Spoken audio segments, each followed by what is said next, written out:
et bienvenue sur le podcast des nouveaux rentiers. Aujourd'hui, on va voir ce qu'il faut absolument faire pour ne pas avancer vers ton indépendance financière. Parce que je voulais te faire aussi une liste non exhaustive des trucs qui vont t'empêcher d'avancer vers ton indépendance financière. Et du coup, c'est ce qu'on va voir aujourd'hui. Donc, on va donc lister tout ce qu'il faut faire pour ne pas y arriver. Donc petit 1, je te dirais que ce serait ne pas mettre d'argent de côté.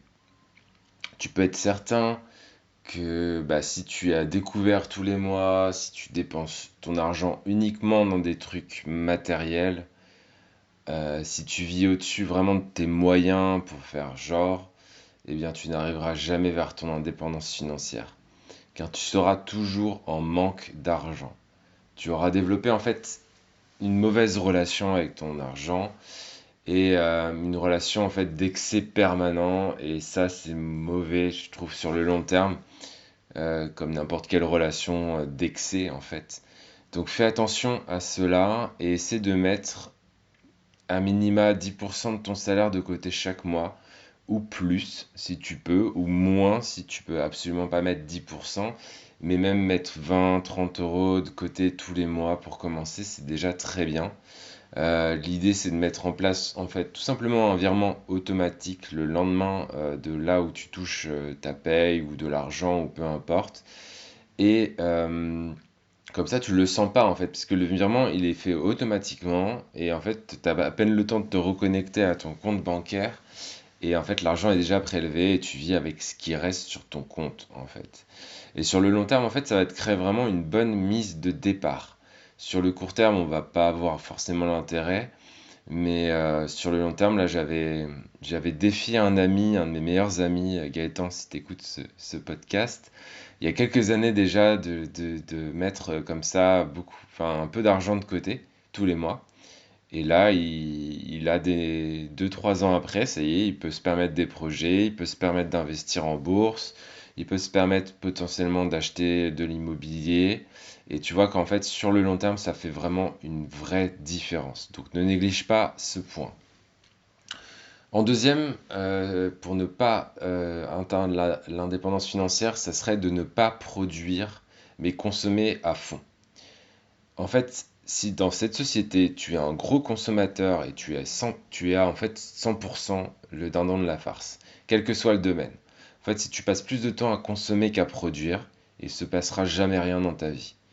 Parce que la société, en fait, elle est calibrée comme ça. Le fondement de l'économie actuelle, du capitalisme, est basé sur la croissance. Donc les géants du monde ont donc tous le même but: nous faire consommer, nous faire consommer, nous faire consommer. Et devine quoi, ils y arrivent très bien. Il n'y a qu'à voir la croissance en bourse de ces 10 dernières années, environ 200%, soit fois 3 sur ton capital, potentiellement sans aucune stratégie particulière. Donc ne fais pas partie de ces gens qui passent leur journée sur Instagram ou sur YouTube, qui font faire la queue aux Zara dès qu'il va rouvrir, comme s'ils étaient en manque d'acheter des choses. Je pense qu'il y a un équilibre à trouver avec cela. Donc pose-toi la question régulièrement si tu agis en tant que producteur ou de consommateur. Parce que produire des choses et passer à l'action, ça rend riche. Consommer, ça rend pauvre. C'est aussi simple que ça. Et quand tu consommes, essaie vraiment de consommer des choses qui te plaisent vraiment et de ne pas subir ta consommation par rapport à ce qu'on te met en pâturage, je dirais, devant toi. Donc ça, c'était le deuxième point, vraiment devenir producteur et pas seulement consommateur dans ta vie. Ça, c'est vraiment hyper important. Pour être honnête, je l'avais entendu il y a des années. Et sur le moment, ça n'avait pas forcément résonné dans ma tête, j'avais pas compris forcément l'approche. Mais aujourd'hui, une fois que tu as compris ça, tu te rends compte qu'en fait, la plupart du temps dans tes journées, tu es en train de consommer soit de l'information, soit du contenu, soit des réseaux sociaux. Et en fait, tu passes probablement, et bon, bien sûr, tu produis du travail, mais qui est souvent en tant que salarié. Et dans l'idée de production, je veux dire produire des choses pour toi-même. Ça peut être écrire des lignes pour écrire un bouquin, ça peut être Je sais pas, faire un nouveau son si t'es musicien, ça peut être créer du contenu si tu veux développer un business en ligne. Voilà, si tu as un projet qui te tient à cœur, essaie de produire en fait par rapport à ce projet.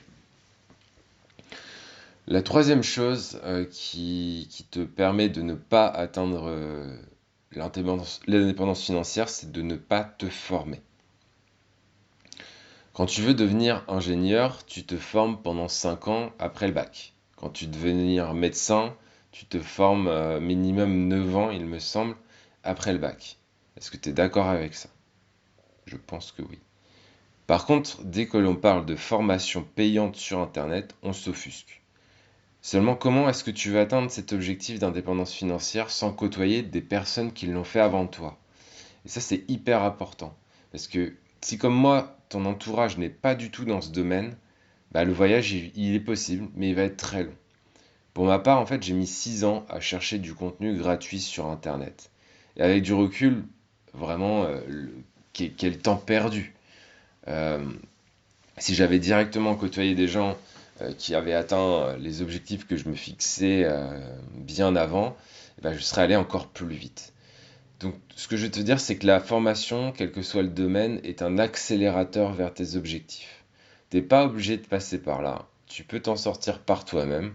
C'est juste que si tu t'en sors, tu te mets en tête de t'en sortir par toi-même, sans construire ton réseau, sans te former avec les bonnes personnes, bah tu vas mettre, comme moi, peut-être 10, 20 ans avant d'atteindre des objectifs. Alors que si tu passes par une formation, potentiellement, typiquement, moi, les personnes que j'aide à gérer, à booster leur patrimoine, je les rends autonomes entre 2 et 4 mois.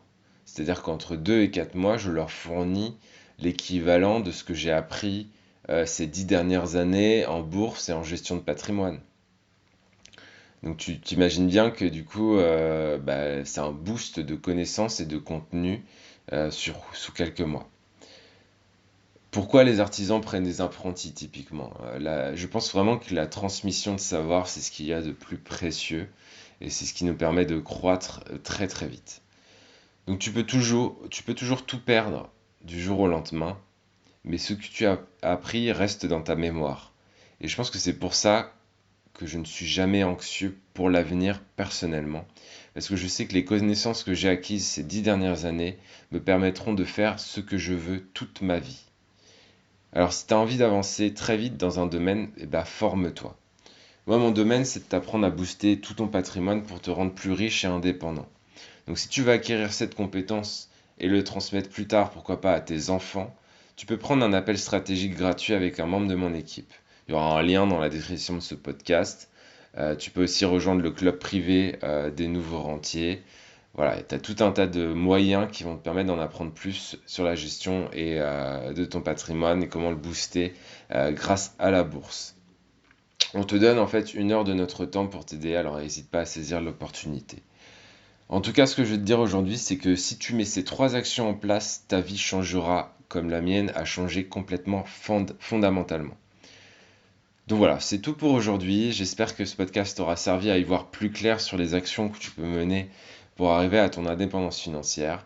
Si tu as des remarques, des questions, n'hésite pas à mettre ça dans les notes, dans Apple Podcasts, ou à me poser des questions directement sur les réseaux sociaux.